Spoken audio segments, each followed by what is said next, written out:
கர்த்தருடைய ஆராதனைக்கு வந்த உங்கள் அனைவரையும் தேவன் தாமே ஆசீர்வதிப்பாராக. நாம் சேர்ந்து ஒரு சில பாடல்களை பாடி கர்த்தருடைய நாமத்தை நாம் மகிமைப்படுத்துவோம். நம்ம யாருக்கும் தெரிந்த அந்த பாடல் அல்லேலூயா கர்த்தரையே ஏகமாய் துதியுங்கள், அவர் நடத்தும் செயல்கள் எல்லாம் மாத்தோரை துதியுங்கள் என்றதான பாடலை நாம் யாவரும் கரங்கள் தட்டி சேர்ந்து பாடி கர்த்தருடைய நாமத்தை உயர்த்துவோம்.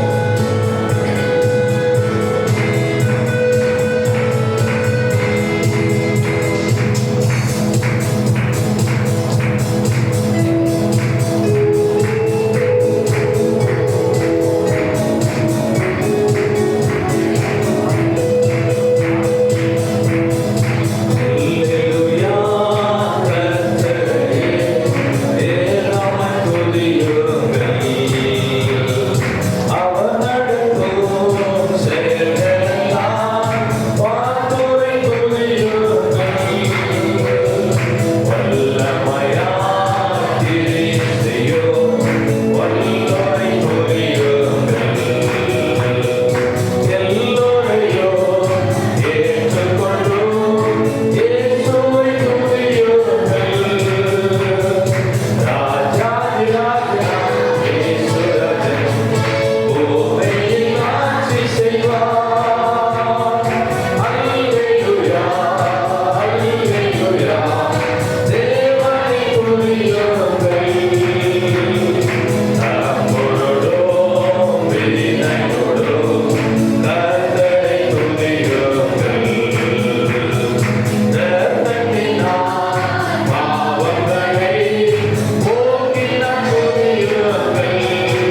உலகத்தில் தேவனால படைக்கப்பட்ட எல்லா சிருஷ்டிகளும் கர்த்தரை துதிக்கிறது.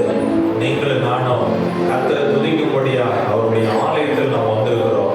நல்லா உற்சாகமாக கரங்களை தட்டி தேவநாம மகிமைக்காக நாம் ஒரு மனதோடு கூட கர்த்தரை ஆராதிப்போம். ஒரு வீட்டில் இருந்த ஆண்டவர் நம்ம நடுவில் உள்ளால் கொண்டிருக்கிறார். நாம் யாருக்கு தெரிந்த பாடல நாம கரங்களை தட்டி சேர்ந்து பாடும்போது அலங்கார வாசலாலே பிரவேசிக்க வந்து நிற்கிறோம்.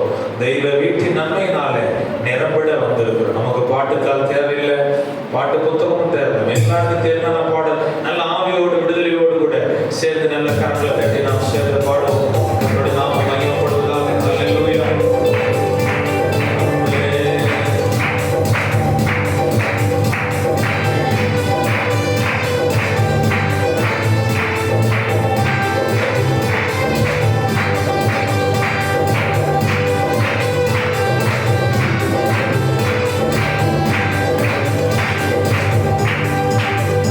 அலங்கார வாசலாலே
நாம மாத்திரம் மகிமைப்பட வேண்டும்.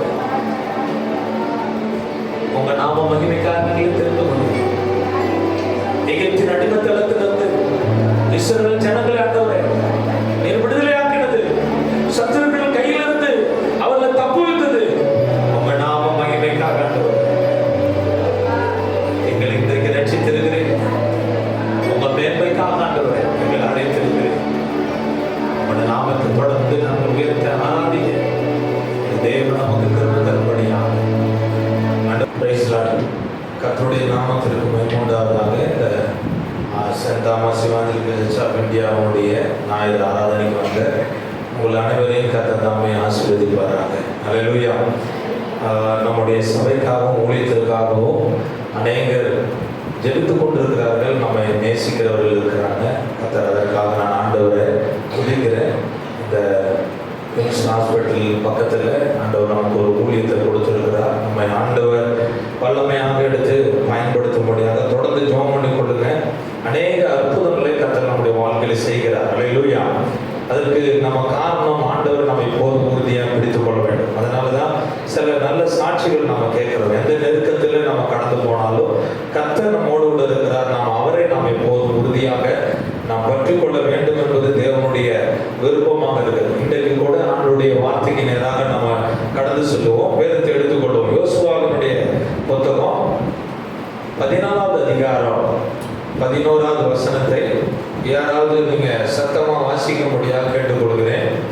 யோசுவா 14வது அதிகாரம் 11வது வசனம்.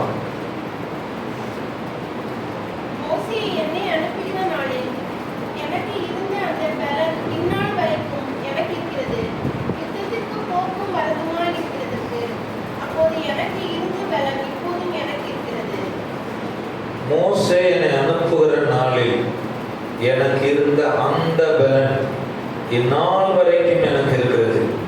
யுத்தத்திற்கு போக்கும் வரத்துமா இருக்கிறதற்கு அப்போது எனக்கு இருந்த அந்த பலன் இப்போதும் எனக்கு இருக்கிறது. இன்றைக்கு நான் இதிலிருந்து உங்கள் மத்தியில பேசும்படி கர்த்தர் என்ன கொடுத்ததான வார்த்தை என்னென்றால், fruitful in old age, முதிர் வயதில் நாம் கனி கொடுக்கிறவர்களாக இருக்க வேண்டும். முதிர் வயது மட்டுமல்ல, எல்லா வயதிலும் கனி கொடுக்கும். என்ன செய்யணும்? ஆண்டவராகிய இயேசு கிறிஸ்துவை சொந்த இரட்சகராக ஏற்றுக்கொண்டிருக்கிற ஒவ்வொரு தேவ பிள்ளைகளிடத்திலும் தேவன் எதிர்பார்க்கிற காரியம் நம்மளிருந்து நற்கிரியைகள் காணப்பட வேண்டும். ஆவிக்குரியதான நல்ல சுபாவங்கள் காணப்பட வேண்டும். அதுதான் ஆவிக்குரிய கனிகள் என்று நம்ம பார்க்கிறோம். அவைகள் நம்மளிருந்து வெளிப்பட வேண்டும். நம்ம எந்த அளவுக்கு கர்த்தருக்குள்ள வளர்ந்திருக்கிறோம் என்பதற்கு அடையாளம் நம்முடைய கனிகள் தான். ஸோ அதனால நம்ம செய்கிற ஒவ்வொரு செயலும் கர்த்தருடைய நாம மகிமைக்காக விளங்க வேண்டும். தேவனுடைய சித்தத்தை நிறைவேற்றுவதற்காக நாம் மாற வேண்டும். அதற்காக தான் கர்த்தர் நம்முடைய ஆலயத்தில் வைத்திருக்கிறார். இன்னைக்கு ஆராதிக்க எதுக்கு வந்திருக்கிறோம்? கர்த்தரை ஏன் சேவிக்கிறோம் என்றால், நம்மிடத்திலிருந்து நல்ல காரியங்கள் சமுதாயத்திற்கோ நம்முடைய தேசத்திற்கோ நம்முடைய சபைக்கும் உண்டாக வேண்டும் என்பதனால தான் தேவன் நம்மை அழைத்திருக்கிறார். ஸோ வேதாகமத்தில் அநேக வயதுல முதிர்ந்தவர்கள் கர்த்தருக்காக கனி கொடுத்திருக்கிறத நீங்க பார்த்திருக்கிறீங்க. ஸோ நீங்க வேதத்துல வாசித்திருக்கிறோம். ஆனால் இன்றைக்கு நான் ஒரு 3 பேரை மட்டும்தான் உங்கள் மத்தியில நான் தியானம் பண்ணும்படி அவங்க வாழ்க்கையை குறித்து அவர்களை ஆண்டவர் எப்படி பயன்படுத்தினார், எப்படி அவர்கள் கனிவுள்ள ஒரு ஜீவியம் வாழ்ந்தார்கள் என்பதை குறித்து நம்ம என்ன செய்கிறோம்? தியானிக்க போகிறோம். அதற்கு தான் நம்ம வாசித்தான வேத பகுதி என்ன சொல்லுகிறது என்றால், காலேபுடைய வாழ்க்கை குறித்து சொல்லப்படும். காலேபுக்கு ஆண்டவர் என்ன செய்தார்? நீங்க என்னாகமோ 13வது அதிகாரம் 14வது அதிகாரத்தை நீங்க வீட்டுல போய் வாசித்து பார்த்தீங்கன்னா, அங்கே தேவன் ஒரு வாக்குத்தத்தத்தை கொடுக்கிறார். கானான் தேசத்தை நான் என்ன செய்ய போகிறேன்? இந்த ஜனங்களுக்கு நான் தரப்போறேன். இஸ்ரவேல் ஜனங்களுக்கு கொடுக்க போறேன். பாரான் என்றுதான் நான் வனாந்தரத்துல இருக்கிறதான வேலையில இஸ்ரவேல் ஜனங்களுக்கு ஆண்டவர் மிக தெளிவா சொல்றாரு, நீ வேவுகாரரை அனுப்பி அந்த பகுதியை சுற்றி பார்க்க வேண்டும் என்று சொல்கிறார். அப்படி வேவுகாரர் அனுப்பும் போது 12 கோத்திரத்திலிருந்து ஒவ்வொரு கோத்திரத்திலும் ஒரு பிரபுவை, ஒரு நபரை அவர்கள் தெரிவு செய்து அனுப்புகிறார்கள். அதுல 12 பேரும் கானான் தேசத்தை முற்றிலும் சுற்றி பார்க்கிறாங்க. சுற்றி பார்க்கும்போது அந்த பட்டணம் எப்படிப்பட்ட பட்டணம், அங்க இருக்கிற மக்கள் எப்படி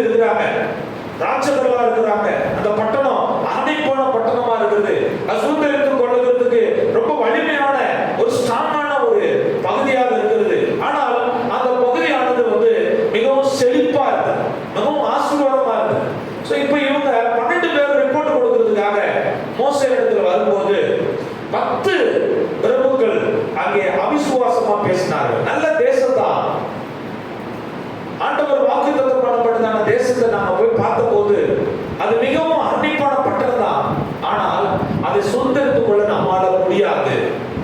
ஏனென்றால் நாங்கள் எங்களுடைய பார்வைக்கு வெட்டுக்கிளிகளை போல இருக்கோம், அதே போல அவர்களுடைய பார்வைக்கு நாங்க வெட்டுக்கிளிகளை போல இருந்தோம். ஒரு சாதாரண மனிதர்கள் போல, ஒரு எளிமையான மனிதர்கள் போல, பலனற்றவர்களை போல நாங்கள் காணப்பட்டோம், சிறியவர்கள் போல காணப்பட்டோம். எனவே அந்த ஒரு பெரிய பட்டணத்தை நம்மால பிடிக்க முடியாது. ஸோ இதுதான் அவர் கொடுத்த ஒரு ஸ்டேட்மெண்ட். இது ஒரு அவிசுவாசமான ஒரு வார்த்தை. ஏனென்றால் தேவனால கூடாத காரியம் ஒன்றுமே இல்லவே இல்லை. ஸோ மனுஷனால கூடாதுதான். மனிதன் யோசித்தால் மனிதனுடைய சக்தியை கொண்டு, நம்முடைய முயற்சியை கொண்டு அவைகளை செய்ய முடியாது. தேவன் நம்ம கூட இருக்கும். அதனால தான் ஆண்டவர் சொல்றாரு, என்னை இல்லாமல் உங்களால் என்ன செய்ய முடியாது, ஒன்றும் செய்ய முடியாது.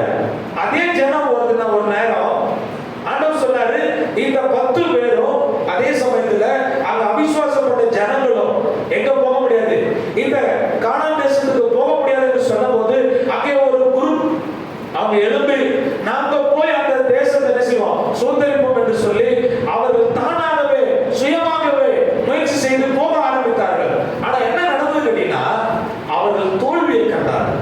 ஏன்னா தேவன் அவர்களோட இல்லை. இப்ப இங்க இந்த நேரத்தில் நான் எதுக்கு இந்த பேக்ரவுண்டை நான் சொல்றேன் கேட்டீங்கன்னா, காலேபுக்கு ஆண்டவர் ஒரு வேறு ஆவியை கர்த்தர் கொடுத்திருந்தார். அந்த வேற ஆவிதான் ரொம்ப முக்கியமானது. அதுதான் கர்த்தர் கொடுத்திருக்கிற ஒரு ரட்சிப்பினுடைய கனி. கர்த்தர் கொடுத்திருக்கிற ஆவி, ஒரு ஆவிக்குரிய மனுஷனுடைய சிந்தை வேற, உலகத்து மனிதனுடைய சிந்தை வேற. சோ ஆவிக்குரிய மனிதனுடைய வாழ்க்கை முறைகள் வேற, அவருடைய எதிர்பார்ப்புகள் வேற, அவர்கள் சார்ந்து இருப்பது அவருடைய நம்பிக்கை வேற. ஆனா உலகத்து மனிதர்கள் சார்ந்து இருப்பதும் அவருடைய நம்பிக்கையும் வேறாக இருக்கிறதுனால நாம் இந்த உலகத்திலிருந்து வித்தியாசமான ஒரு ஆவியை உடையவர்களாக நாம் இருக்கிறோம். அது யார் கொடுத்தார் என்றால் தேவ ஆவியானவர் கொடுத்திருக்கிறார். அல்லேலூயா. பேதுரு சொல்லும் போது உலகத்தில் இருக்கிறதான எல்லா மனிதர்களும் ஒவ்வொரு விதமாக இயேசு கிறிஸ்து குறித்து சொல்லுகிறார்கள். அப்போது பேதுரு பார்த்து ஆண்டவர் கேட்கிறாரு, நீ என்ன சொல்லுகிறாய் என்னை குறித்து என்று சொல்லும் போது பேதுரு என்ன சொன்னார் சொல்லுங்க, நீ ஜீவனுள்ள தேவனுடைய குமாரன். அப்பதான் இயேசு கிறிஸ்து சொல்றாரு, இது மாம்சமும் ரத்தமும் வெளிப்படுத்தவில்லை, இது என்னுடைய பிதாவானவர் வெளிப்படுத்தியிருக்கிறார். அப்போ ஒரு காரியத்தை செய்வதற்கு அந்த ஒரு உந்துதலையும் தேவ பலத்தையும் ஆண்டவர் கொடுக்கிறார். அது யாருக்கு கொடுக்கிறார்னா ஆவிக்குரிய மனிதனுக்கு தான் கொடுக்கிறாரு. உலக பிரகாரமாய் வாழ்கிற மனிதனுக்கு அதை கொடுப்பதில்லை.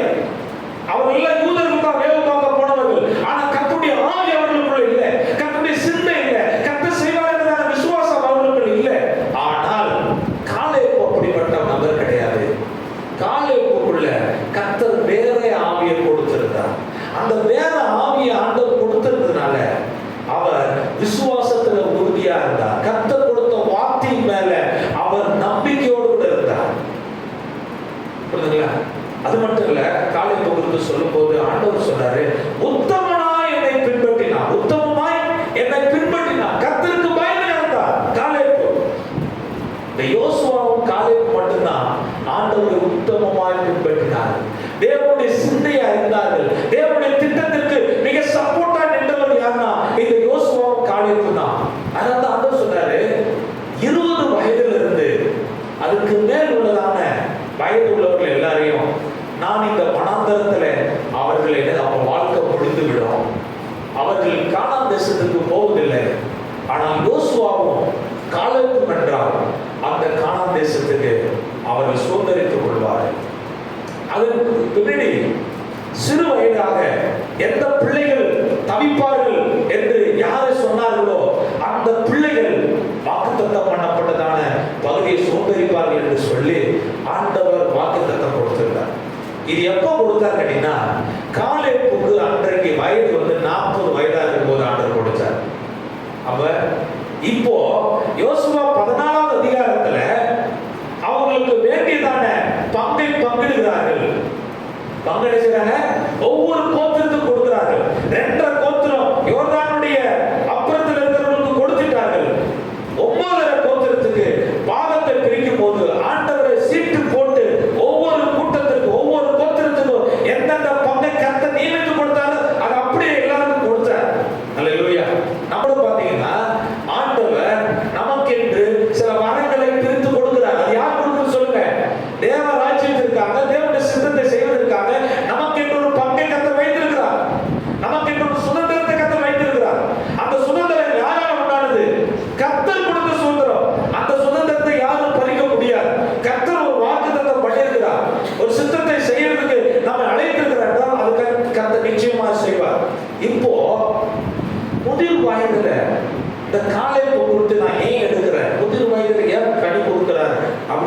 பாத்தீங்கன்னா இங்க முதலாவது பார்க்கும்போது வாக்குத்தத்தத்தை நிறைவேற்றுகிறதான எண்ணம் இந்த காலேபுக்குள்ள இருக்குது.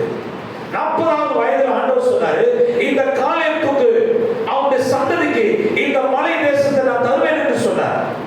ஆனால் தனக்கு 85 வயதாகும் போது யோசுவாவிடத்துல வந்து கேட்கிறார், எனக்கு இப்போது எத்தனை வயதாகுது? 85 வயதாகுது.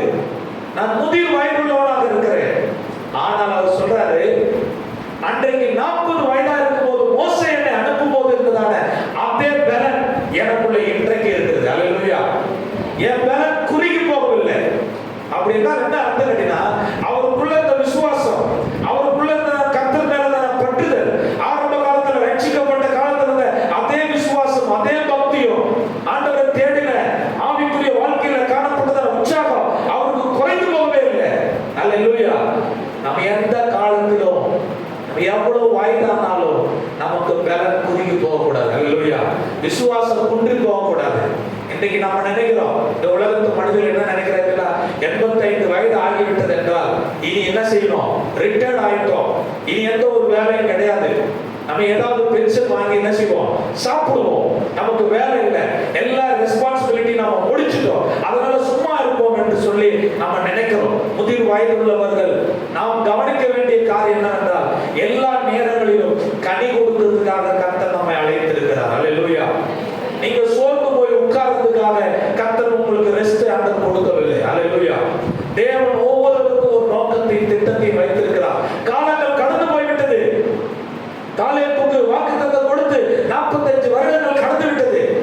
அதனால அவர் சோர்ந்து போகலங்க, உற்சாகம் தளர்ந்து போகல.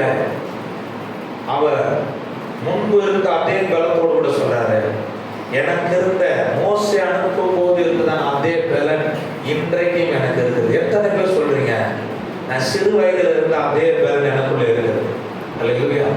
வயதாயிட்டா எல்லாம் போயிடுங்களா? வயதாயிட்டா உங்களுடைய ஆசையெல்லாம் குறைஞ்சிடுமா? விருப்பம் எல்லாம் குறைஞ்சிடுங்களா?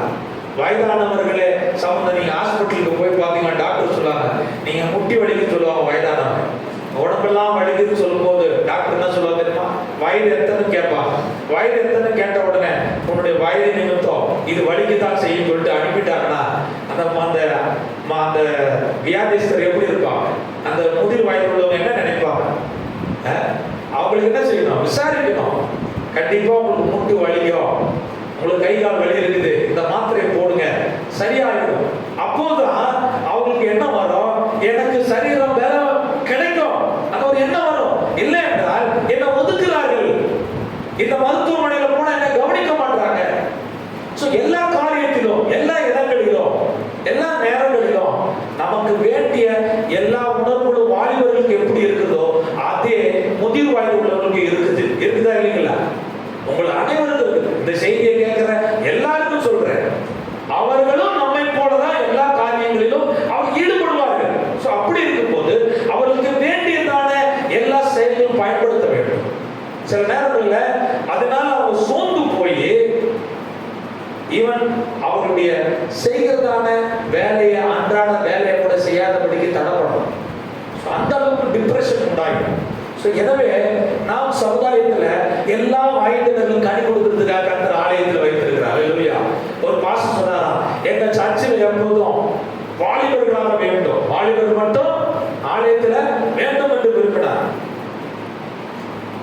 இன்னைக்கு முதியவர்கள் இருப்பதினால அந்த ஆலயம் நல்ல ஒரு ஸ்திரத்தன்மையோடு வளரும், பக்தியோடு வளரும். வாலிபர்கள் மட்டும் நமக்கு என்ன செய்ய மாட்டாங்க?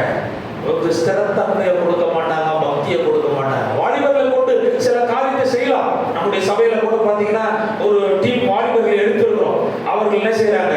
அவங்க மீடியா ஊழியத்தை செய்யணும். பாஸ்டர் வந்து நம்ம இந்த பிரசங்கத்தை நம்ம சர்ச்சில் மட்டும்தான் பண்ணிட்டு இருக்கிறாரு. ஒருவேளை நம்மளை நேசிக்கிறதான மக்கள், ஆண்டவருடைய ஊழியத்தை விரும்புகிற மக்கள் இருக்கிறாங்க, கர்த்தருடைய வார்த்தையை கேட்கிற மக்கள் இருக்கிறாங்க, அவர்களுக்கு கொண்டு போகணும் என்று சொல்லி வாலிபர்கள் முயற்சி செய்யறாங்க. அதனாலதான் இந்த செய்தியை கூட ரெக்கார்ட் பண்றாங்க. கர்த்தருக்கு ஸ்தோத்திரம். ஆண்டவருடைய நாமம் என்ன செய்யட்டும்? மையப்படுத்தும். வாலிபர்களை கொண்டு சில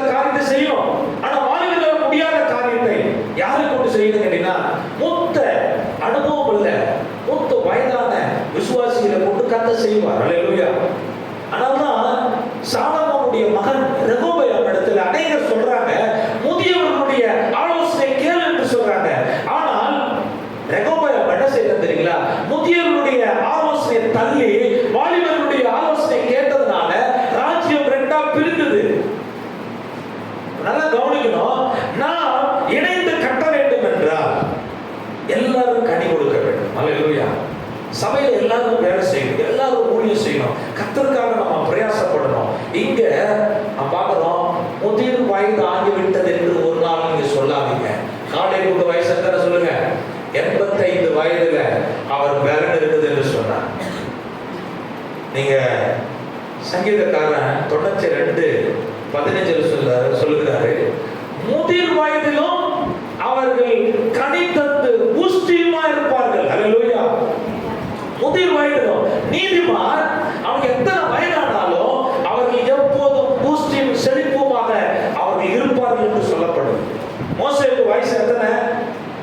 மோசேக்கு 120 வயதாச்சுங்க.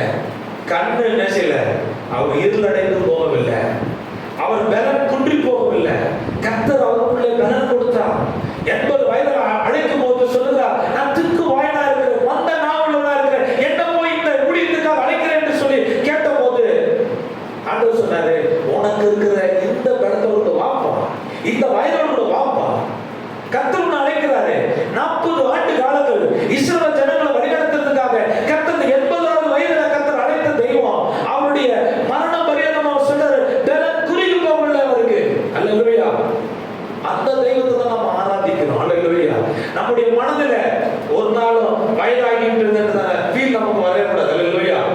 ஆமென். சம்டைம் எனக்கு நானே யோசிப்பேன், ஆண்டவரே இத்தனை வருடங்கள் கடந்து விட்டது, நாங்கள் என்ன செய்ய போகிறோம், கர்த்தருக்காக என்ன செய்ய போகிறோம்? ஒருவேளை நமக்கு முடி நரைத்து போகலாம், நம்முடைய வாழ்நாட்கள் என்ன செய்யலாம், இவ்வளவு நாட்கள் கடந்து போயிருக்கலாம். அல்லேலூயா. அதுக்காக டையடிக்கணும்னு சொல்லிட்டு ஆசைப்படவில்லை. ஆனால் ஒன்று சொல்லுகிறேன், ஆண்டவர் நம்முடைய உள்ளத்தை என்ன செய்வாரு, நம்முடைய எண்ணங்களை ஆண்டவர் மறுரூபமாக்கி பலனடைய செய்வார். அல்லேலூயா. உள்ளத்தில் நம்ம எப்போது இளமையாக இருக்க வேண்டும். ஏனென்றால் நம்ம கொண்டுதான் கர்த்தர் ஒரு பெரிய காரியத்தை செய்ய போகிறார். நம்ம கொண்டுதான் மலைநாட்டு கர்த்தர் சுதந்திரத்துக்கு நம்ம அழைத்திருக்கிறார். காலேபுக்குள்ள அந்த பலன் இருந்தது. அதனால சொல்றாரு, இந்த மலைநாட்டை எனக்கு தரணும். என்ன செய்ய? இந்த மலைநாட்டை ஏன்னா கர்த்தர் வாக்குத்தத்தம் பண்ணியிருக்கிறார், அதை நிறைவேற்ற வேண்டும். என் 85வது வயதுல கர்த்தர் எனக்கு கொடுத்திருக்கிற ஆசீர்வாதத்தை, கர்த்தர் எனக்காக வைத்திருக்கிற அந்த சுதந்திரத்தை நான் அடைய வேண்டும். பாத்தீங்களா? அவருடைய ப்ராஜெக்ட் பாத்தீங்களா? திட்டத்தை பாத்தீங்களா? யார் கொடுத்த திட்டம் இது? யார் கொடுத்த ஆசீர்வாதம்? காலங்கள் கடந்து விட்டது, எனக்கு வயது கடந்து விட்டது, 85 வயது ஆகிவிட்டு இனி என்னால் அந்த மலைநாட்டை சுதந்திரித்துக் கொள்ள முடியாது என்று சொல்லி சொல்லவில்லை. அந்த மலைநாட்டை நான் சுதந்திரித்துக் கொள்ளுவேன். காரணம் என்னவென்றால் எனக்கு பலன் இன்றைக்கும் இருக்கிறது, எனக்கு குறுகி போகவே இல்லை. அப்ப அந்த விசுவாசம் உங்களுக்குள்ள இருக்கணும். ஏசாயா தீர்க்கதரிசி 40 அதிகாரம் 29-31 வசனம் வரை என்ன சொல்றாரு? இளைஞர் இளைப்படைந்து, சொல்லுமா, இளைஞர் இளைப்படைந்து சோர்ந்து போவார்கள். ஆனா கர்த்தருக்கு காத்திருக்கிறதுனா எப்படி இருப்பாங்களாம்? புது பலன் அடைவார்கள். அல்லேலூயா. நீங்கள் நான் கர்த்தருக்கு காத்திருக்கிறீங்க. வயது நிமித்தமாக சோர்ந்து போவது கிடையாது, ஓடினதுனால உழைத்ததுனால சோர்ந்து போவது கிடையாது. கர்த்தருக்குள்ள நான் இருக்கிறதுனால கர்த்தருடைய பலன் எனக்குள்ள இருக்கிறது. கர்த்தருடைய ஆவியானவர் என்னை பலப்படுத்திக் கொண்டிருக்கிறார். கர்த்தருடைய ராஜ்யத்தை கட்டறதுக்காக, ஆண்டவர் நம்ம மலைநாட்டை சுதந்திரித்துக் கொண்டதுக்காக, ஆண்டவர் நமக்கென்று வைத்திருக்கிறதான ஊழியம், நமக்கென்று வைத்திருக்கிறதான கிராமங்கள், நமக்கென்று வைத்திருக்கிறதான ஊழிய திட்டத்தை நிறைவேற்றுறதுக்கு கர்த்தர் நமக்குள்ள பலன் கொடுத்திருக்கிறார். அது இந்த ஊழியத்தை செய்ய முடியாது, இந்த காரியத்தை என்னால செய்ய முடியாது, இவைகள் பெரியவைகளா இருக்கிறது, என்னுடைய சக்தியாக முடியாது என்று சொல்லி நீங்க ஒருவேளை நினைக்கலாம். ஆனா ஆண்டவர் உபாகமத்துல சொல்றாரு, மிக தெளிவா சொல்றாரு. 34வது அதிகாரத்துல நீங்க வீட்டுல போய் படிச்சு பாருங்க. அங்கே சொல்றாரு, உங்களுக்கு தேவன் சத்துருக்களை விரட்டும்படியாகவே உங்களை என்னை அழைத்திருக்கிறார். அல்லேலூயா. தேவனுடைய அழைப்பு எப்படிப்பட்டதா இருக்குது?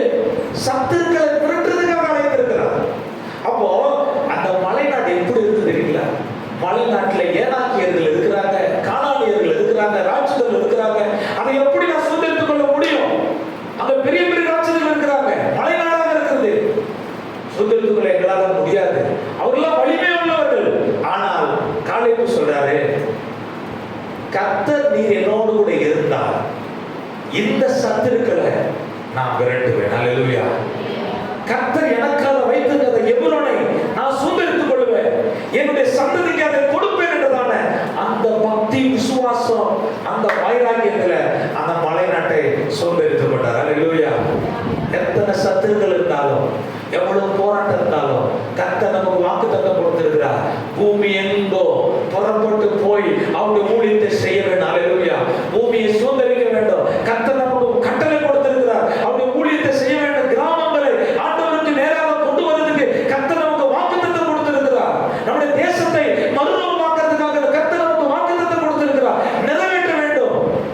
அந்த தடை இருக்கிறது, இந்த மனிதன் இருக்கிறான், இந்த ஏக்கம் இருக்குது என்று சொல்லி யாரையும் நாம பார்க்க வேண்டியதில்லை. கர்த்தர் என் கூட இருந்தார், நான் அவைகளை சுதந்திரித்துக் கொள்ள. அல்லேலூயா. எத்தனை பேர் விசுவாசமா இருக்கிறீங்க? கர்த்தர் என் கூட இருந்தார், நான் அதை பெற்றுக்கொள்வேன். நான் கர்த்தருடைய பலன் எனக்குள்ள இருக்கு. அது மனுஷன் கொடுத்த பலன் அல்ல, கர்த்தர் கொடுத்த பலன். அதனாலதான் எபேசியர் 6:10 அன்றைக்கு பவுல் சொல்கிறார், கடைசியாக சகோதரர்களே, கர்த்தருடைய வல்லமையில நீங்க ஒவ்வொருவரும் பலப்பட வேண்டும் என்று சொல்றார். ஏன்னா சத்துருக்களை ஜெயிக்கிறதுக்கு, நமக்கு விரோதமாக, ஊழியத்துக்கு விரோதமாக, நம்முடைய விசுவாசத்துக்கு விரோதமாக கர்த்தர் வைத்திருக்கிற சுதந்திரத்தை சுதந்திரித்துக் கொள்ள முடியாதபடிக்கு தடைப்படுகிற சத்துருக்களை மேற்கொள்வதற்கு அவருடைய வல்லமையில நாம் நாளுக்கு நாள் பலப்பட வேண்டும். அந்த வல்லமை எங்க இருக்குது? அந்த மகிமை எங்க இருக்குது? நீங்க இரண்டாவது நபரை குறித்து பார்க்கும்போது அவர்கள் முதிர் வயதிலும் அந்த வல்லமை எங்கிருந்து வந்தது, என்ன செய்திருக்கிறாரு, அவருடைய டிசைர் என்ன என்பதை குறித்து நான் உங்களுக்கு இரண்டாவது காரியமாக சொல்லுகிறேன். அன்னாள் என்றதான ஒரு தீர்க்கதரிசியை குறித்து லூக்கா எழுதின சுவிசேஷம், லூக்கா எழுதின சுவிசேஷத்துல 2வது அதிகாரத்தை எடுத்துக்கொள்ளுங்க. லூக்கா எழுதின சுவிசேஷம் 2வது அதிகாரம் 36 இருந்து நீங்க 38 வரையிலும் வாசிக்கும்படி கேட்டுக்கொள்கிறேன். ஆசேருடைய கோத்திரத்தாளும் பானுவேலின் குமாரத்தியுமாகிய அன்னாள் என்னும் ஒரு தீர்க்கதரிசி இருந்தாள். அவள் கன்னி பிராயத்தில் விவாகமானது முதல் 7 வருஷம் புருஷனுடனே வாழ்ந்தவளும் அதிக வயது சென்றவளுமாய் இருந்தாள். ஏறக்குறைய 84 வயதுள்ள அந்த விதவை தேவாலயத்தை விட்டு நீங்காமல் இரவும் பகலும் உபவாசித்து ஜெபம் பண்ணி ஆராதனை செய்து கொண்டிருந்தாள். அவளும் அந்நேரத்திலே வந்து நின்று கர்த்தரை புகழ்ந்து எருசலேமிலே மீட்புண்டாக காத்திருந்த யாவருக்கும் அவரை குறித்து பேசினாள். இங்கே ஒரு அன்னாள் என்றதான தீர்க்கதரிசி குறித்து சொல்லப்படும். இந்த அம்மாவுக்கு வயது எத்தனை பார்த்தீங்கன்னா, எத்தனை வயதா? 84 வயது. சிறு வயதுல திருமணமாகி ஒரு 7 வருடம் அவங்க வீட்டுக்காரர் உயிரோடு இருந்திருக்கிறார். அதன் பிறகு வீட்டுக்காரர் இறந்துட்டார். அவங்க விதவியாக இருந்திருக்கிறார். ஆனா அவங்களுடைய எதிர்பார்ப்பு, அவங்களுடைய எண்ணம் என்னவென்றால், கர்த்தரை தேடணும், கர்த்தருடைய சித்தத்தை நிறைவேற்றணும் என்றதான எண்ணம் உள்ள ஒரு மகளாக, ஒரு பக்தி உள்ள மகளாக காணப்பட்டிருக்காங்க. இந்த பழைய ஏற்பாட்டு காலத்துல விதவைகளுக்கு பல போராட்டங்கள் காணப்பட்டிருக்கு. நீங்க தீத்து 2வது அதிகாரத்தை நீங்க வீட்டுல போய் படிச்சு பாருங்க. அவர்களை எப்படி நடத்த வேண்டும் என்றதான காரியங்கள் எல்லாம் அங்கே போடப்பட்டது. ஸோ நம்ம அதை குறித்து நாம் இங்க நம்ம தியானிக்க வேண்டாம். ஆனா நம்ம அறிந்து கொள்ள வேண்டும், சமுதாயத்துல பல தடைகள் இருக்குது. கடினமான சூழ்நிலை, அவங்க வாழ்க்கையை நடத்துவதற்கு கடினமான சூழ்நிலை அவர்களுக்கு இருந்தது. ஆனால் அவருடைய எண்ணம் என்ன தெரியுங்களா? கர்த்தருக்கு பிரியமானதை நான் செய்யணும் என்றால் என்ன செய்யலாம்? என் வாழ்க்கையில ஒரு இழப்பு இருக்குது, கஷ்டம் இருக்குது, பாடுகள் இருக்குது. ஆனால் இந்த சூழ்நிலையை சாதகமாக மாற்றுவதற்கு என்ன செய்யலாம் என்பதை அவர்கள் யோசித்த போது அவர்களுக்கு கிடைத்ததான ஒரு பதில், அவங்களுக்கு கிடைத்ததான ஒரு வாழ்க்கை என்னவென்றால், கர்த்தருடைய ஆலயத்துக்கு போவோம், கர்த்தருடைய ஆலயத்தை நேசிப்போம், கர்த்தருடைய சமூகத்துல நம்ம போய் காத்திருப்போம் என்று சொல்லி அவர்கள் தேவ ஆலயத்துல போய் தங்கியிருந்தார்கள். அப்ப ஒருவேளை சில வேத போட்டிகள் என்ன சொல்றாங்கன்னா, தேவ ஆலயத்துல அவங்களுக்கு ஏதாவது மெசேஜிருக்கும், வேலை கொடுக்கப்பட்டிருக்கும். அந்த வேலையும் செய்து கொண்டு அதே சமயத்துல எப்பொழுதும் கர்த்தரை துதித்துக் கொண்டிருந்தார்கள், ஆராதனை செய்து கொண்டிருந்தார்கள், ஜெபம் பண்ணி கொண்டிருந்தார்கள், உபவாசித்துக் கொண்டிருந்தார்கள். அப்ப அவங்க நேரம் எப்படி போயிருக்கு பாருங்க. என்ன செய்தாங்க சொல்லுங்க? ஒரு அம்மா உட்கார்ந்து என்ன செய்து, ஜெபம், உபவாச ஜெபம், ஆராதனை, துதி, கர்த்தரை புகழ்றது. இதைத்தான் பவுல் என்ன சொல்றாரு அப்படின்னா, நீங்க எபேசியர் 5:19-20 வசனத்தில் படிச்சு பார்க்கும்போது, தேவ சித்தம் என்னவென்றால் நீ கர்த்தரை பாடுவதும் துதிப்பதும் சங்கீதங்களிலும் கீர்த்தனைகளினாலும் அவரை போற்றி நீங்க உயர்த்துவதுதான் தேவன் உங்கள் மேல வைத்திருக்கிற சித்தமாக இருக்கிறது. அப்ப தேவ சித்தம் என் வாழ்க்கையில என்ன என்பதை அந்த அண்ணால் மிக தெளிவாக அறிந்ததுனால அந்த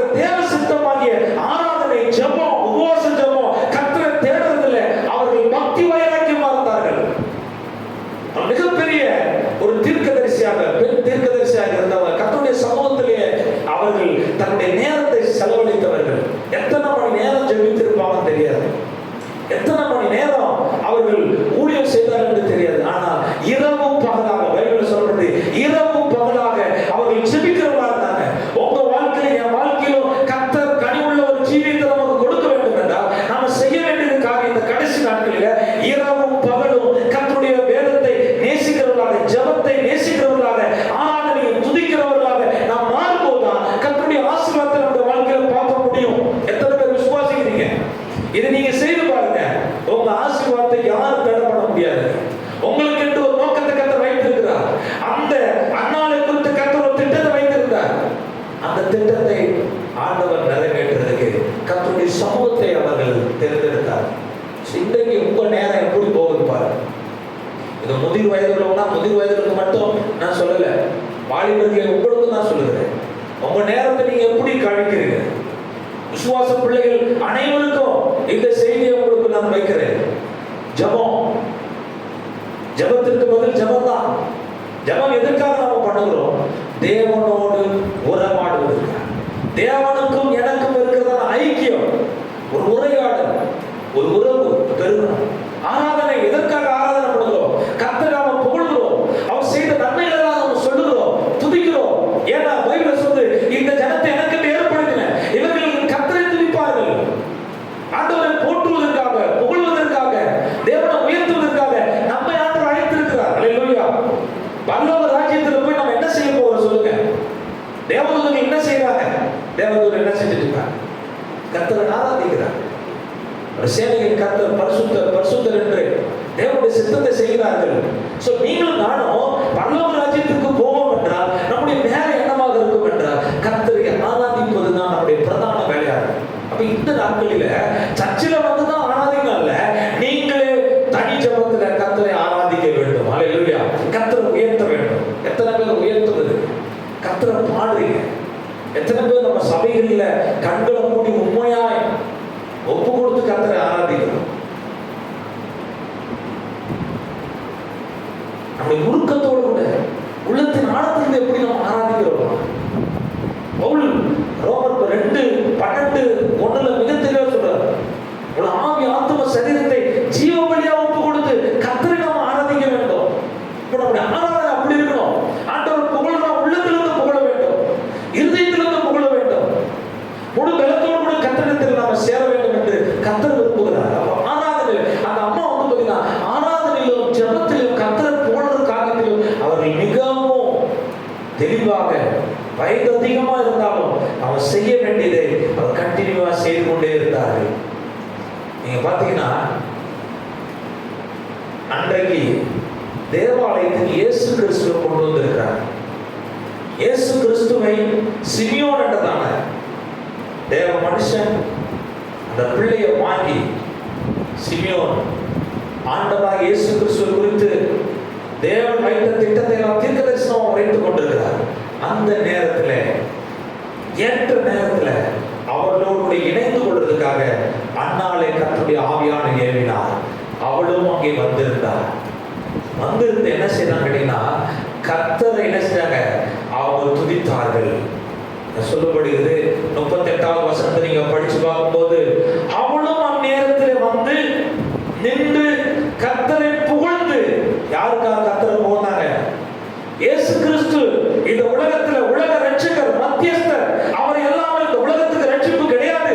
அவர் இந்த உலகத்துல வந்து நமக்காக, நம்முடைய பாவத்திற்காக மரிக்க போகிறார், மனுக்குலத்தை மீட்டெடுக்க போகிறார், நமக்காக பாடுபட போகிறார் என்றதான செய்தியை மோசே இயேசு கிறிஸ்து மூலமாக ஒரு மிகப்பெரிய ரட்சிப்பு வரப்போகுது, மேசியா பிறந்திருக்கிறார். அந்த செய்தியை கண்டபோது கர்த்தரை புகழ்றாங்க. என் கண்ணுனால பார்த்தேன், என் வாங்க அதுதான் கர்த்தருடைய ஆலயத்துல இரவு பகலான ஜெபித்த. யாரை பார்க்கறதுக்காக? இயேசுவை பார்க்கறதுக்காக. என் கண்ணுனால பார்க்கணும். அந்த மகிமையை அவங்க பார்த்தாங்க. இயேசு கிறிஸ்துவை பார்த்தபோது அவங்க புகழ ஆரம்பித்தாங்க. அல்லேலூயா. நான் கூட ஏற்கனவே உங்களுக்கு சொல்லியிருக்கிறேன், கொரியாவில் ஒரு பாட்டி ஜெபித்து கொண்டே இருந்தார். இந்த பாட்டியினுடைய என்ன தெரியுங்களா? இயேசுவை பார்க்க, இயேசு கிறிஸ்துவை நான் பார்த்தேன். இயேசு கிறிஸ்து ஒரு நாள் அவருக்கு தற்சரூபமா வெளிப்பட்டு, மகளே உங்களுக்கு என்ன வேண்டும் என்று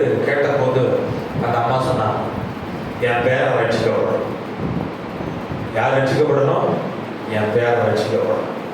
அந்த அம்மாவுடைய டார்கெட் என் பேரை ரட்சிக்கப்பட்டு ஒரு ஊழியக்காரன் ஆகணும். இரவு பகலமா இந்த காரியத்திற்காக அந்த அம்மாவுடைய விசுவாசம் பார்த்துதான் இயேசு கிறிஸ்து சொன்னால ஜெபம் பண்ணாலும் கேட்டிருப்பார். ஆனா அந்த அம்மாவுடைய எண்ணம் இயேசுவை பார்க்கணும். அப்பொழுது பார்த்தீங்கன்னா அந்த விருப்பத்தை கர்த்தர் நிறைவேற்றினார்.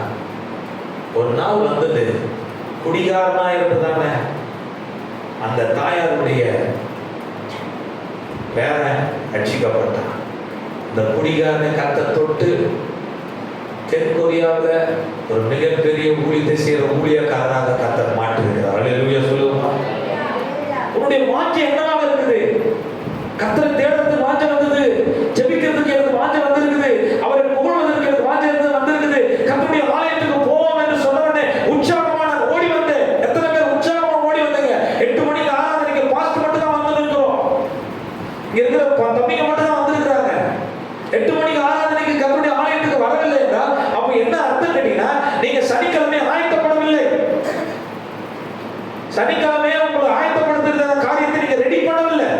அப்ப காலையில எழுந்துட்டு இன்னைக்கு ஞாயிற்றுக்கிழமையா அப்படி என்று சொல்லி நீங்க என்ன செஞ்சீங்க? டைம் லேட்டா வருது. புரியுதுங்களா? யோசனை பண்ணி பாருங்க. ட்ரெயின் டிக்கெட் புக் பண்றதுக்கு டேட்டு வெளிவிட்ட அன்னைக்கே ட்ரெயின் எல்லாம் இப்ப எல்லாம் செஞ்சது ஃபுல்லா ஆயிடுங்க. எந்த நேரத்துக்கு எத்தனை மாசத்துக்கு முன்னாடி ஒரு ட்ரெயின் டிக்கெட் பண்ணுவதற்கு ஆயத்தமா இருக்கிறாங்க பாத்தீங்களா? கொஞ்சம் லேட் ஆனாலும் மிஸ் பண்ணிடுறேன். உங்க நேரம், உங்க காலம், உங்க வாஞ்சியை காட்டுது நீங்க எந்த அளவுக்கு கர்த்தரை தேடுறீங்கன்னு சொல்லி. நல்லா கவனிக்கணும். இந்த அம்மா இரவு பகலாக ஜெபித்ததனுடைய நோக்கம் இயேசுவை பார்க்கணும்.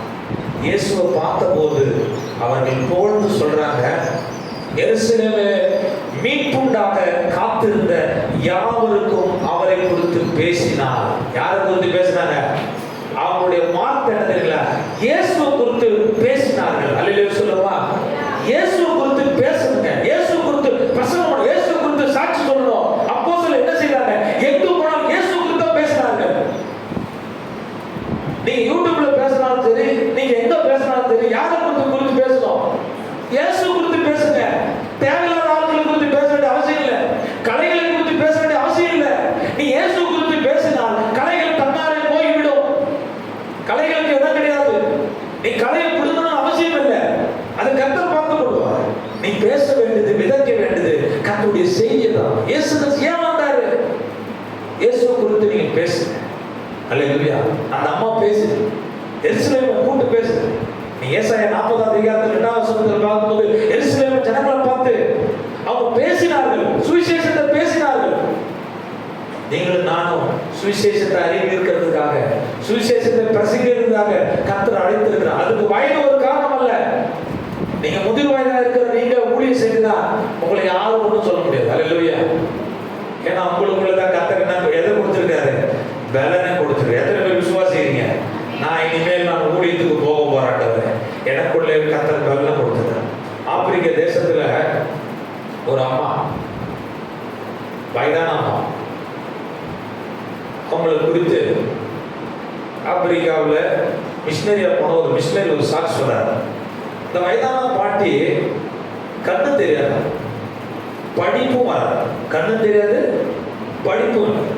ஆனா அவருடைய ஆசை கர்த்தருடைய ஊழியத்தை செய்யணும், ஆத்துமாக்கள் ஆதாயம். என்ன செய்யலாம் அவங்க யோசித்தாங்க. அந்த மிஷினரியை பார்த்து கேட்டாங்க, உங்களுக்கு பிரெஞ்சு தெரியுமா? அந்த பிரெஞ்சு பைபிள்ல யோவான் எழுதின சுவிசேஷம் 3ஆம் அதிகாரம் 16வது வசனத்தை அண்டர்லைன் பண்ணி கொடுங்க. அண்டர்லைன் பண்ணி கொடுங்க. இந்த பைபிளை எடுத்துக்கொண்டு இந்த அம்மா என்ன செய்ய போறாங்க, எப்படி ஊழியம் செய்ய போறாங்க அந்த மிஷினரி யோசிக்கிறார். அந்த அம்மா செய்த செயல் என்ன தெரியுமா? பைபிளை எடுத்துக்கொண்டு நேர ஸ்கூல் வாசல்ல போய் நிற்பாங்க. ஸ்கூல் வாசல் நிற்கும் போது பிள்ளைகள்லாம் ஸ்கூல் விட்டு என்ன செய்வாங்க, வீட்டுக்கு போறதா போவாங்க.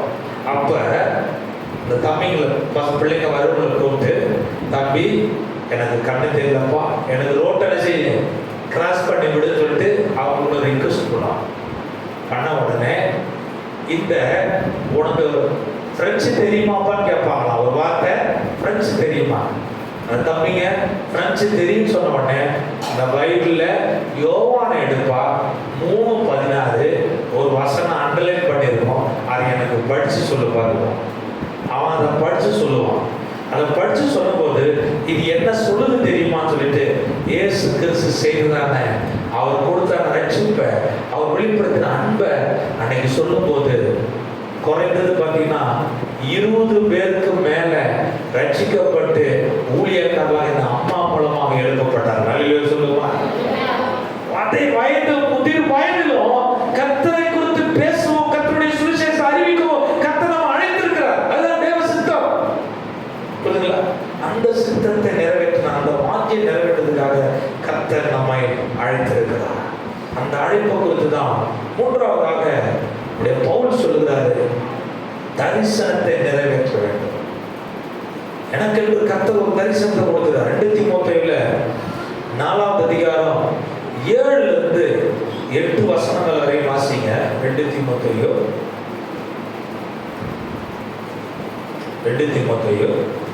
4வது அதிகாரம் 7 8 வசனம் வரை.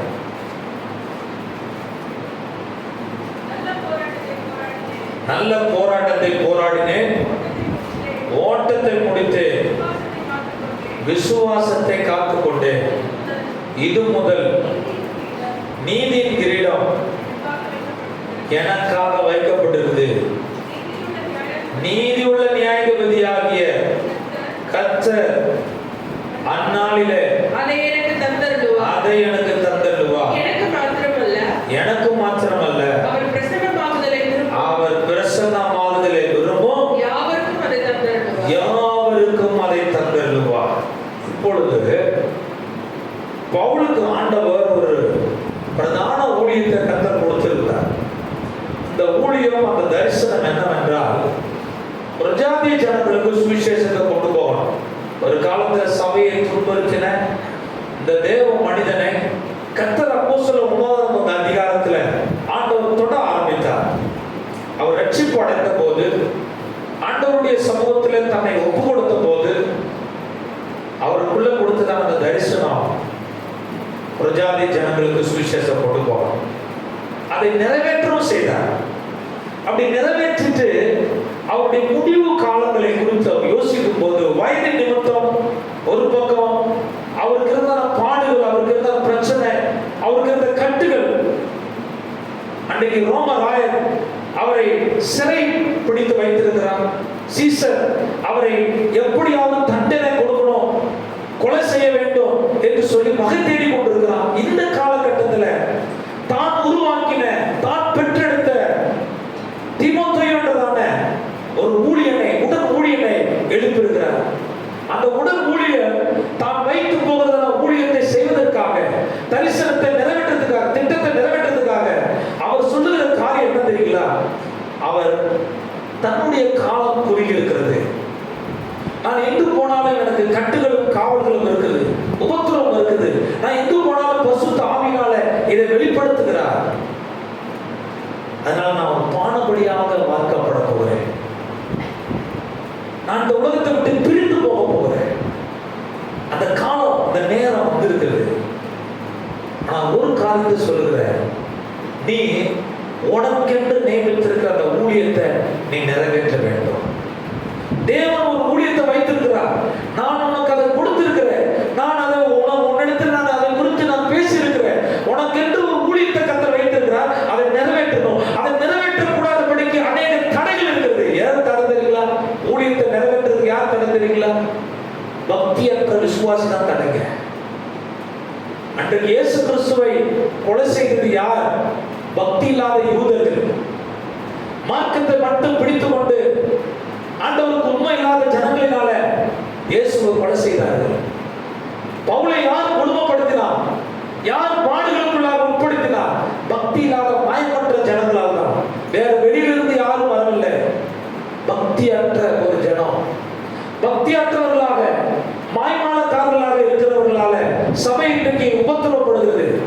இன்றைக்கு சபையில உண்மை உள்ள விசுவாசிகள் இருப்பார்கள் என்றால், கர்த்தரை உண்மையாய் ரட்சிக்கப்பட்டு உண்மையாய் கர்த்தரை பின்பற்றுவதாக இருப்போம் என்றால், இன்றைக்கு இந்திய தேசத்தை நம்ம என்றைக்கும் மாற்றிருக்கலாம். அல்லேலூயா. மதத்தை மாற்றுறது அல்ல, மனிதர்களை மாற்றிருக்கலாம், அவருடைய எண்ணங்களை மாற்றிருக்கலாம், அவருடைய செயல்களை மாற்றிருக்கலாம், நீதிமான்களாக உருவாக்கி இருக்கலாம், கர்த்தருடைய பிள்ளைகளாக உருவாக்கி இருக்கலாம். ஆனா இன்றைக்கு ஏன் அப்படி நடக்கவில்லை என்றால், கர்த்தரை தேடுகிறவர்கள் இன்றைக்கு உண்மையான பக்தியில் இல்லை. அதனால இப்படி உண்மையற்ற ஜனங்களினால் உனக்கு உபத்திரம் வரும், பிரச்சனை வரும், பாடுகள் வரும். ஆனாலும் உன்னுடைய போதனையில உறுதியாரு. சமயம் வாய்த்தாலும் வாய்க்காவிட்டாலும் திருவசனத்தை நீ பிரசங்கம் பண்ணு. யார் எதிர்த்தாலும் எந்த இடத்திலும் கர்த்தருடைய வசனத்தை நீ தைரியமா பேசு என்று சொல்லி தன்னுடைய இளம் ஊழியருக்கு ஒரு மூத்த போதகராக பவுல் பார்த்தீங்கன்னா ஆலோசனையை கொடுக்கிறார். அது மட்டும் கிடையாது, அவரை குறித்து அவர் சொல்லும்போது தன்னுடைய வாழ்க்கை குறித்து சொல்றார். நான் யார் என்றால் ஒரு விளையாட்டு வீரர் போல இருக்கிறேன், ஓட்டத்தை ஓடுகிற ஒரு விளையாட்டு வீரனை போல, ஓட்டப்பந்தயத்தை ஓடுகிற ஒரு மனுஷனை போல நான் ஓடிக்கொண்டிருக்கிறேன். ஒரு குத்துச்சண்டை வீரனை போல இருக்கிறேன், மல்யுத்தம் பண்ணி கொண்டிருக்கிறேன், நல்ல போராட்டத்தை நான் போராடி கொண்டிருக்கிறேன். அப்ப என்ன கேட்கிறா, அவர் கிறிஸ்துவ வாழ்க்கையில விசுவாசத்தை காத்துக்கொள்ள அவர் போராடினார். அல்லேலூயா. இன்றைக்கு நமக்கு போராட்டம் இருக்குது. யாருக்கெல்லாம் போராட்டம் இல்லை? விசுவாசத்தை என்னோடு கூட வாழ்கிற ஆண்டவருக்கு உண்மையா வாழ வேண்டும் நினைக்கிறதான ஒவ்வொருவருக்கும் போராட்டம் இருக்கிறது.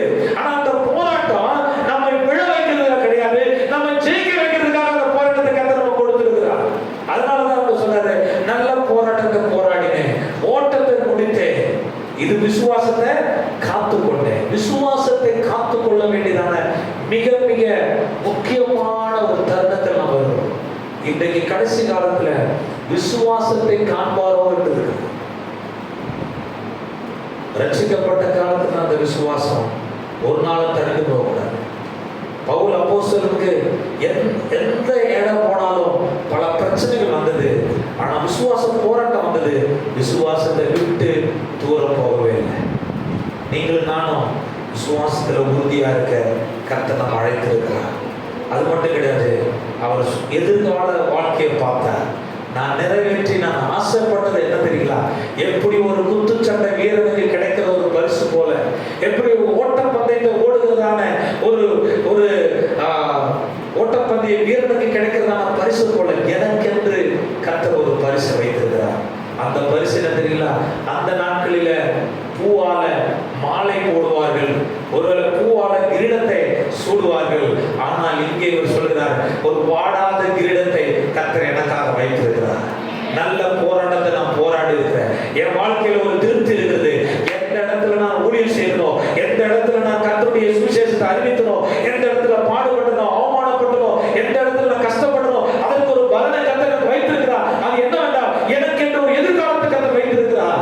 அந்த எதிர்காலம் என்னவென்றால் கர்த்தருடைய ராஜ்யம், ஆண்டவருடைய வருகை வரும்போது மகிமையில அவர் வெளிப்படும் போது நானும் வெளிப்படுவேன். அவர் எனக்கு வெகுமதியை கொடுக்கும் போது அவர் நீதிபரர், எனக்கு நீதிக்கு தக்க பலனை கர்த்தர் தரப்போகிறார். ஆனால் இந்த ரோம நாயன் என்னை குற்றவாளி என்று நியமித்து வைத்திருக்கிறார். சீசர் என்னை கொலை செய்ய வேண்டும் என்று நினைத்துக் கொண்டிருக்கிறார். ஆனால் சீசரால் என்னை கொலை செய்ய முடியாது. காரணம், என்றைக்கு இயேசு கிறிஸ்துவை சொந்த ரட்சகராக ஏற்றுக்கொண்டோம், அன்றைக்கு கிறிஸ்துவுக்காக என் ஜீவனை நான் ஒப்பு கொடுத்திருக்கிறேன். என் ஜீவனை நான் பெருசாக எண்ணவில்லை. இவனால் என்னை கொலை செய்ய முடியாது. நான் ஆல்ரெடி கிறிஸ்துவுக்காக என்னை நான் கொடுத்திருக்கிறேன். நான் அவரோடு கூட நான் காணப்பட போகிறேன். நித்திய ஜீவனில் அவரோடு கூட காணப்படுகிறேன். ஒவ்வொரு விசுவாசனுடைய ஆர்வம், ஒவ்வொரு விசுவாசனுடைய விருப்பம் என்னவாக இருக்கின்றதா? நம்முடைய எண்ணம் பரலோக ராஜ்யம், தேவ சித்தம், அவரோடு கூட இருக்க வேண்டும் என்றதான அந்த ஆசையும் எண்ணத்தையும் கர்த்தர் நம்ம கொடுத்திருக்கிறார். இந்த 3 நபர்களை குறித்து நாம் பார்த்திருக்கிறோம். 3 நபர்களும் முதிர் வயதுல கனிகளை கொடுத்து வாழ்ந்திருக்கிறார். நான் சுருக்கமாக நான் சொல்றேன். முதலாவது காலேப் வாக்குத்தத்தத்தை பெற்றுக்கொள்ள விசுவாசத்தோடு எத்தனை பேருக்கு எவ்வளவு நாட்கள் கடந்து போனாலும் கர்த்தர் வைத்திருக்கிற சுதந்திரத்தை நான் அடைவேன், ஆசீர்வாதத்தை அடைவேன் என்றதான விசுவாசம் நமக்குள்ள இருக்க வேண்டும். ஒரு நாள் சோர்ந்து போகாதீங்க, பேரனா இருங்க, கர்த்தர் நிச்சயமாக தருவார். அது மட்டும் இல்லை, அண்ணால் அவங்களுடைய மன வாஞ்சை என்ன தெரியுங்களா? ரட்சணியத்தை நாம் பார்க்கணும், இயேசுவை பார்க்கணும். கர்த்தருடைய சமூகத்துல அவங்க காத்திருந்தாங்க. அந்த வாஞ்சியை கர்த்தர் நிறைவேற்றினார். அல்லேலூயா. காலேபுடைய மன விருப்பத்தை கர்த்தர் நிறைவேற்றினார். அன்னாளுடைய மன வாஞ்சியை கர்த்தர் நிறைவேற்றினார். அல்லேலூயா. அதே சமயத்துல பவுலுடைய தரிசன ஊழியத்தை நிறைவேற்றினார். அவர் அடைய வேண்டிய இலக்கை அவர் அடைந்து தீர்ந்தார். இந்த நாட்களில் நீங்கள் நானும் இதே நம்முடைய போராட்டம், நம்முடைய வாழ்க்கை, நம்முடைய ஓட்டம் கர்த்தர் மேல் வைத்து நம்முடைய ஓட்டத்தை ஓடுவோம். தேவன் வைத்திருக்கிற மகிமையான ஆசீர்வாதத்தை நமக்கு கர்த்தர் கொடுப்பாராக. நம் கண்களை மூடி நாம் ஜெபம் பண்ணுவோம்.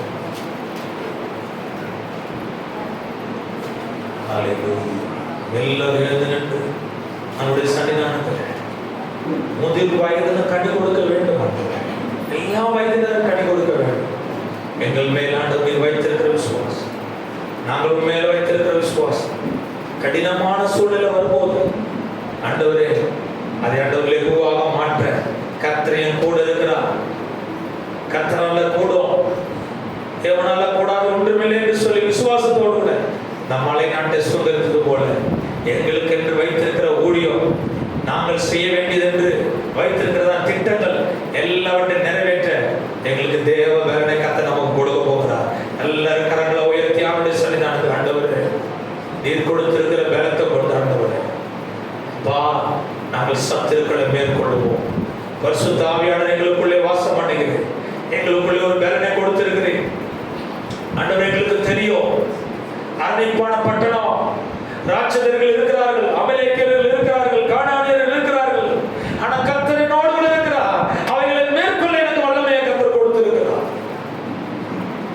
இரவு பகலாக கர்த்தருடைய சன்னிதானத்தில் காத்து ஜெபித்துக் கொண்டிருக்கிறோம், கண்ணீர் விட்டு ஜெபித்துக் கொண்டிருக்கிறோம். ஒரு நாள் அந்த ரட்சணத்தை என் கண்கள் பார்க்கணும் ஆண்டவரே. ஒரு நாள் இயேசுவை பார்க்கணும், உலகத்திற்கு அவரை வெளிப்படுத்தணும், அல்லது அவரை குறித்து பேசணும். நீங்களும் நானும் உங்கள் நேரத்தை வீணடிக்காதபடி இயேசுவை குறித்து பேசணும், அவருடைய பிறப்பு குறித்து பேசணும், அவருடைய வருகை குறித்து பேசணும், அவருடைய ஊழியத்தை குறித்து பேசணும், அவருடைய சுவிசேஷத்தை அறிவிக்கணும். அதுதான் நற்செய்தி. அந்த செய்தியை கொண்டு போகிறதுக்காக கர்த்தர் உங்களை அழைத்திருக்கிறார். நீ இரவு பகலா ஜெபிக்கிறதுடைய கனி அதுதான். ஆண்டவர் என் மேல வைத்திருக்கிற தரிசனத்தை நிறைவேற்ற கர்த்தர் நீ ஆசீர்வாதம் சொன்னாலே மாவே கர்த்தரை ஸ்தோத்திரி, என் மூலமே நாமத்தை ஸ்தோத்திரி, நாமமாவே கர்த்தரை ஸ்தோத்திரி. கர்த்தர் செய்த சகல உபகாரங்களையும் மறவாதே. இப்போது நம்முடைய கர்த்தராகிய இயேசுவுடைய கிருபை, தேவனுடைய அன்பு, பரிசுத்த ஆவியானவருடைய ஐக்கியம், சமாதானம் நம்முடைய எல்லாருடைய உள்ளங்களிலும் இல்லங்களிலும் என்றென்றும் எப்போதும் தங்கியிருப்பாராக. ஆமென். அல்லேலூயா, அல்லேலூயா. ஒரு கரங்களுக்கு வாழ்த்துக்களை தெரிந்து கொள்ளுங்க. கர்த்தர் உங்களை ஆசீர்வதிப்பார். வாலிப பிள்ளைகள் ஒரு செகண்ட் நீங்க இருக்கும்படியாக கேட்டுக்கொள்கிற சில நிகழ்ச்சிகளை உங்களுக்கு பிரித்து கொடுத்துருவாங்க.